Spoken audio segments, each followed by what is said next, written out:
no greater predictor of individual success than the United States. That's at the top. Right now, the unemployment rate for Americans with a college degree or more is about half the national average. Their incomes are twice as high as those who don't have a high school diploma. A higher education is the single clearest path to the middle class. I know that those of you who are about to graduate are wondering what's in store for your future. Because 94 years ago, just as the global economy was about to enter free fall, you were still trying to find your way around campus. And now 4 years later, you're looking at what it means when you leave this campus. Well, the good news is today our economy is recovering.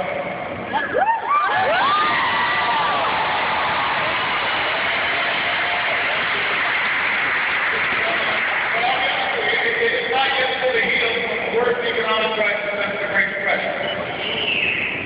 Our businesses have added more than 4 million jobs over the past 3 years.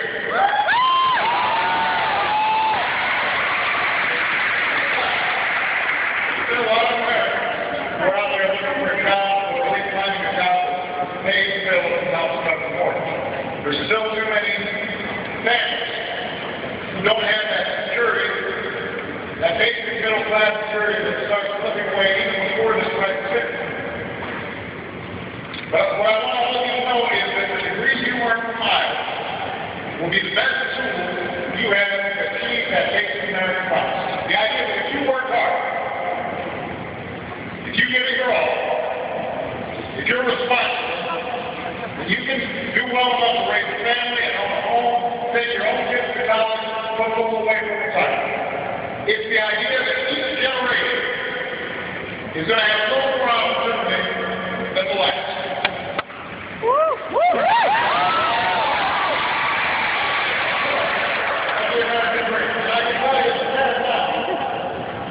When I see Malia's classmates doing well, there's nothing more important to me. And that's true for American families everywhere. And it's the hope your parents had for you. That's the hope you'll have someday for your own kids. And keeping that promise alive is the defining issue of our time. I don't want this country. I don't want this to be a country where a shrinking number of people are doing really, really well, and then a growing number are barely able to get by. I don't want that picture for you. I don't want it for my time.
Because this country decides every returning veteran of World War II should be able to afford it through the GI Bill.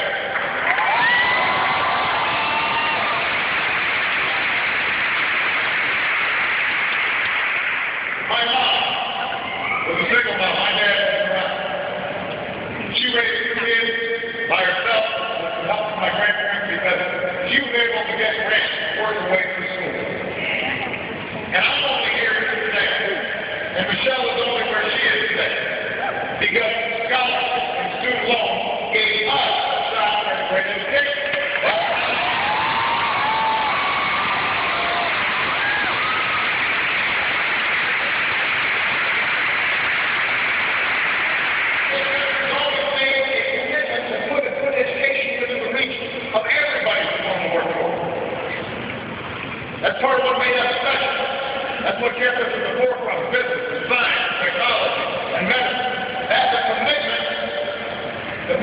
reaffirmed today. Now, here's the challenge we got. Since most of you were born, tuition and fees in American colleges have more than doubled. And that forces students like you to take out more loans and rack up their debt. The average student who borrows to pay for college now graduates with about $25,000 in student loan debt. And the middle age is even higher. Americans now owe more on their student loans than they owe on credit cards. And living with that debt means you've got to make some pretty tough choices. It might mean putting off buying a first home, or chasing that great startup idea that you've got. Maybe you'll have to wait a little bit longer to start a family, to save for retirement. And when a big chunk of every paycheck goes towards home debt, that's not just tough on you, that's not just tough on middle-class families. That's not good for our economy, because that money that could be going into businesses is going to service debt. And as I said, this is personal for me. I know something about this because Michelle and I, we went through it. And it wasn't that long ago. We've been in your shoes. We didn't come from wealthy families. We needed loans. We needed grants.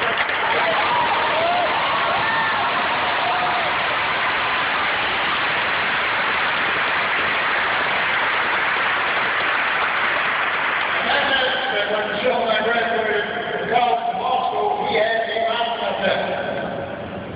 When we got married, we got poorer together. We combined our assets and they were zero. We combined our liabilities and they were a lot. So we ended up paying more for our student loans in the first few years that we were married than we paid on our mortgage each month when we finally bought a small condo. And we were lucky because the land good job with the city income, but we only finished paying off our student loans about 8 years ago. Think about that. I'm President of the United States.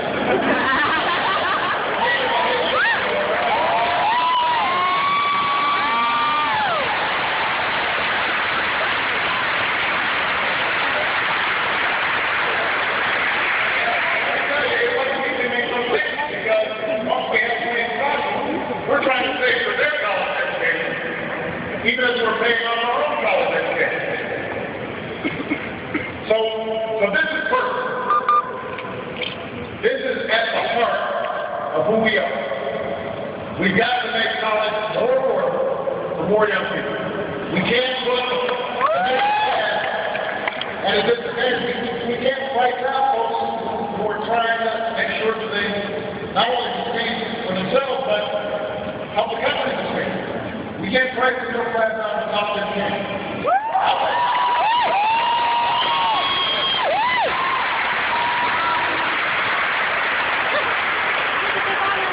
Especially when most of the jobs in America will require more than a high school diploma.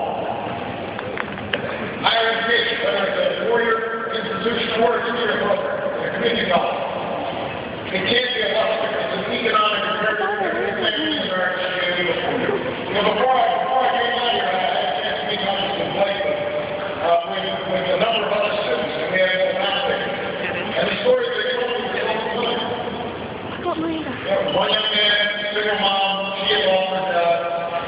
He was already about $30,000 in debt. He's only halfway through here at the University of Iowa.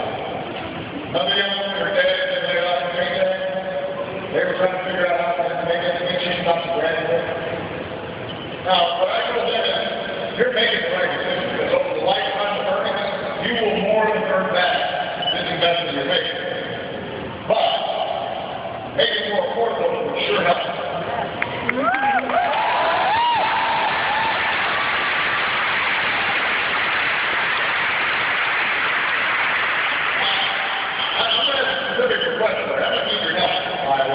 But let me quickly tell you what we've already done to try to make all this work, because I'm not just sitting there talking and talking, I'm going to walk the walk.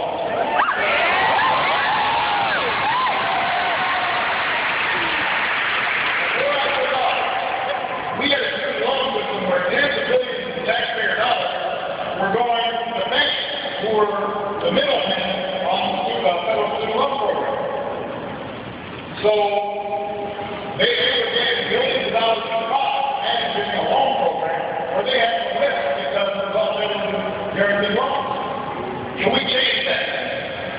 And there were local laws that involved Superman and protecting status quo.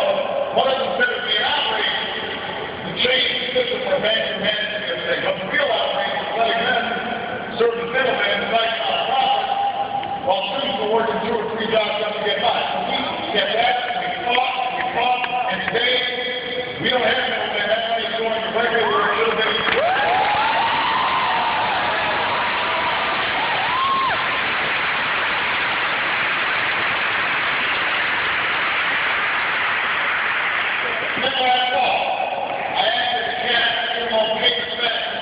So that nearly 1.6 million students who make their payments on time only have to pay 10% of their monthly income for loans once they graduate, which means that you decide to become a teacher or a social worker or a guidance counselor, something that doesn't pay a lot of money. You can still afford to do it because you'll never have to pay more than 10% of your income.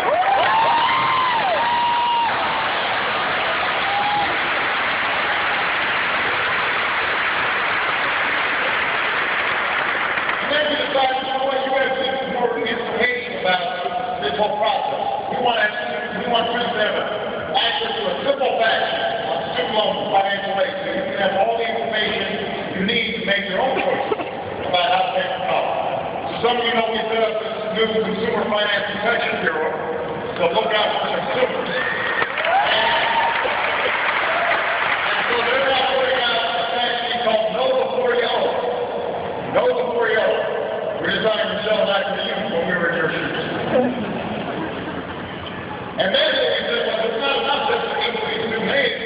We've also got to stop subsidizing skyrocketing tuition, or we'll run out of money. So the schools themselves have to keep their tuition low.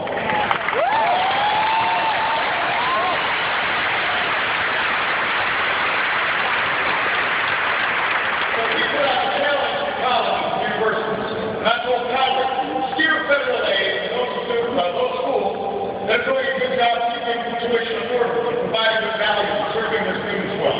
And we put colleges on notice. If you can't stop tuition from skyrocketing, the funding you get from taxpayers is going to go down. We're going to put money into schools that are doing a better job.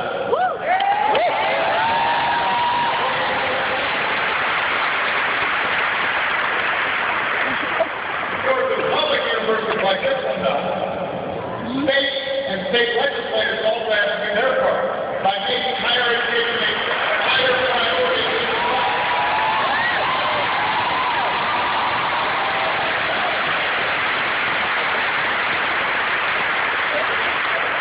So last year, over 40 states cut their higher education spending. That's not good. These budget cuts are one of the biggest reasons why tuition goes up in public colleges and have been over the last decade. So we're challenging states. Take responsibility. If you can find a way to bring down the cost of college, make it easier for students to graduate, then we'll help you do it at the federal level.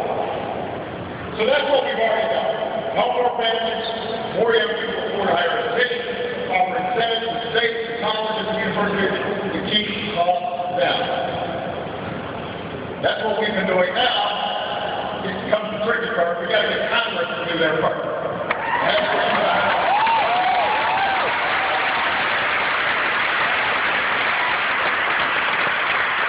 A couple of things I'd like Congress to be doing this year. First, they need to extend the tuition tax credit that we put in place when I first came into office, because it's saving middle-class families thousands of dollars. They get a tax break when they are helping their kids go to college.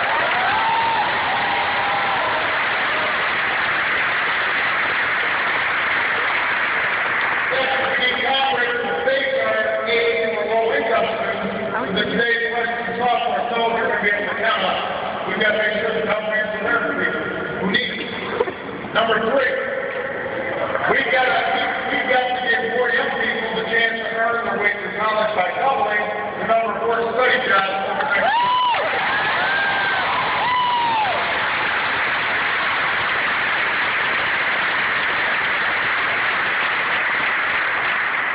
And then what's immediately? This is where I really need you guys.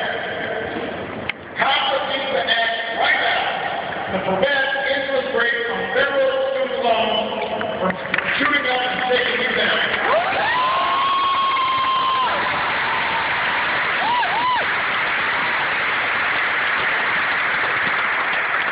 See, 5 years ago, Congress cut the rate on federal student loans in half. That was a good thing to do. But on July 1st of this year, which means about 6 months from now, that rate cut will expire. And if it expires, interest rates on these loans will double overnight. And for each year that Congress does that, the average student with these loans will rack up an additional $1,000 in debt. That's maybe $1,000 tax back on more than 7 million students around America, including 250,000 students right here in Iowa. Now, I'll do a quick poll to figure out what scientific. How many people can afford to pay an extra $1,000 right now?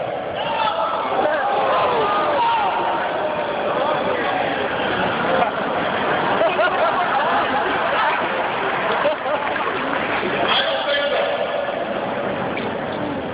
Something with mathematics should be a no-brainer. Right. It makes me sick to think about it.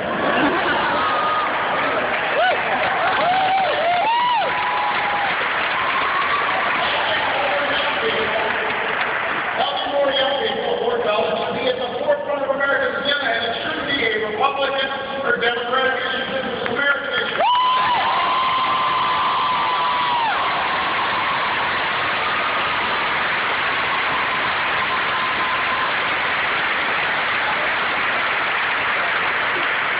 The standalone we're talking about was named after a Republican senator.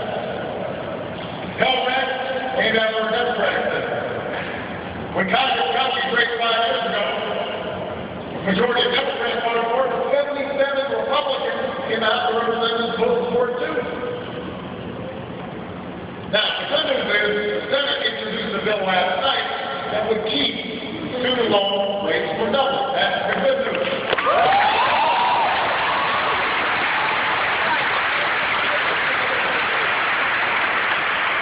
And what the Republican news is, some Republican senators look like they might support it. And I'm ready to work with them to make it happen.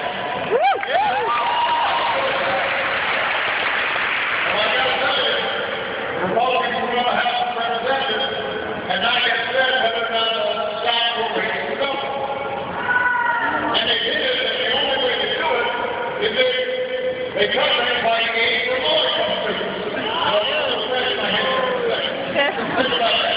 We're going to help some students by messing with other students. That's not good. I know. That's not good.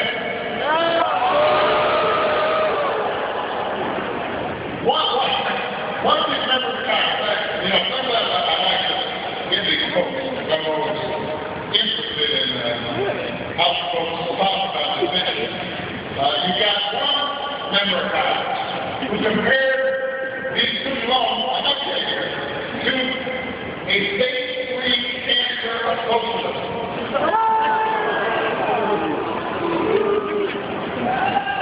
State-free cancer. What do you mean?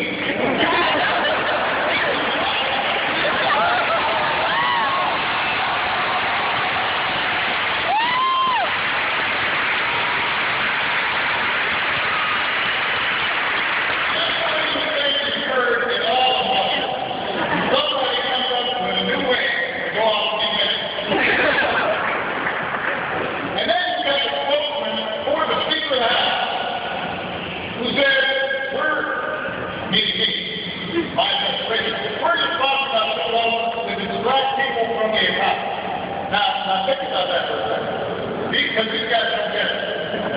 This is the economy.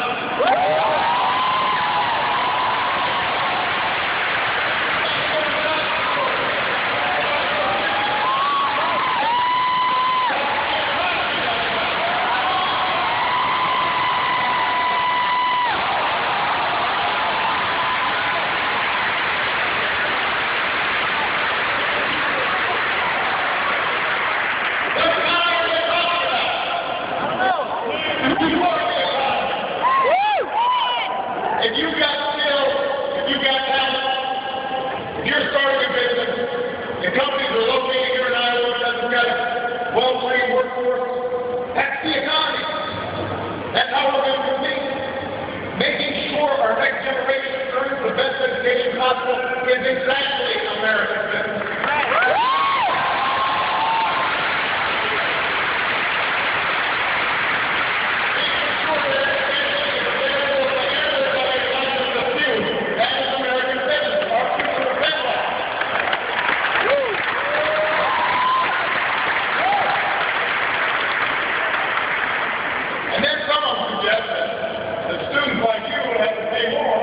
So we can help bring down investment. Now, think about that. These are the same folks who ran up the deficit in the last decade.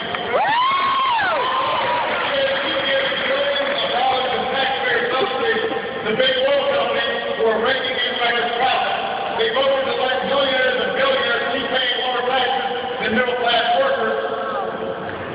They voted to qualify fees. The wealthiest Americans have a tax cut of at least $150,000, and that tax cut would be paid for by cutting things like education and job training programs to give students and workers opportunities to get what they need to see. And does that make any sense? Does that sound like social relief?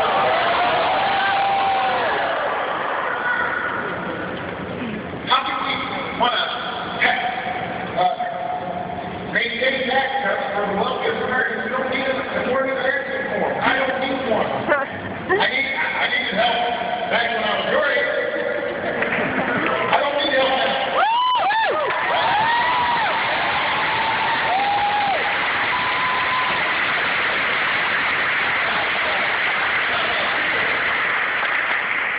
We need to make sure everybody pays their fair share. How can we continue to subsidize the oil industry that's making rapid profit instead of investing in things like clean energy that'll help shape our future?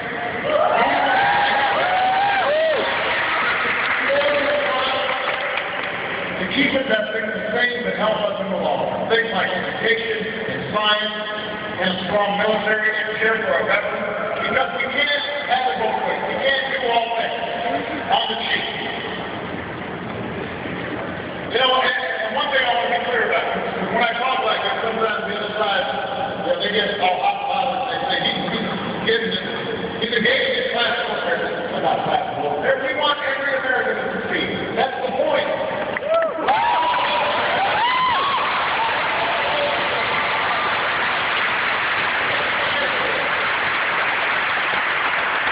That's what Americans do. We work, we hustle, and we study, and we take risks to succeed. And we don't expect to handle it.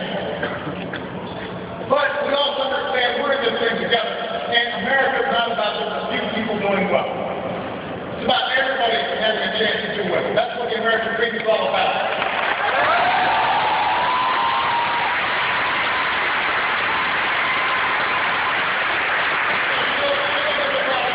Everybody is here. You're here because somebody made a commitment to you. First, your parents. But it wasn't just your parents. It was the folks who decided what we're going to set up as a public university. It was the folks who made a decision early on in this republic that said, we believe that all men are created equal. That everybody is endowed by the Creator with certain inalienable rights. Those were commitments that were made by previous generations and future generations. So if somebody here has parents or grandparents who said, maybe I can't go to college, but someday my son can. Maybe I can't stop my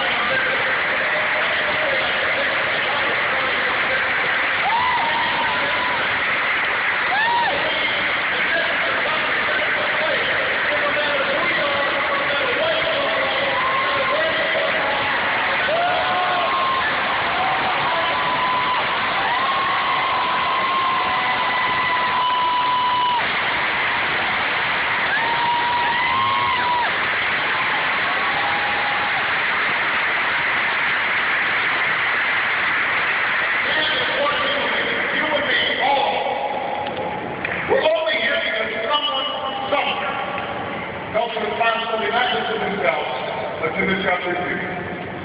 And now it's our turn to be responsible. Now it's our turn to keep that promise alive. That's where I need your help. I'm asking everybody here, anybody who's watching, anybody who's following online, send your member of Congress a message. Tell them you're not going to take your strike goal. Tell them you're not going to settle for something less. Call them, email them, write on their Facebook page, tweet. We've got a hashtag. Don't settle right away.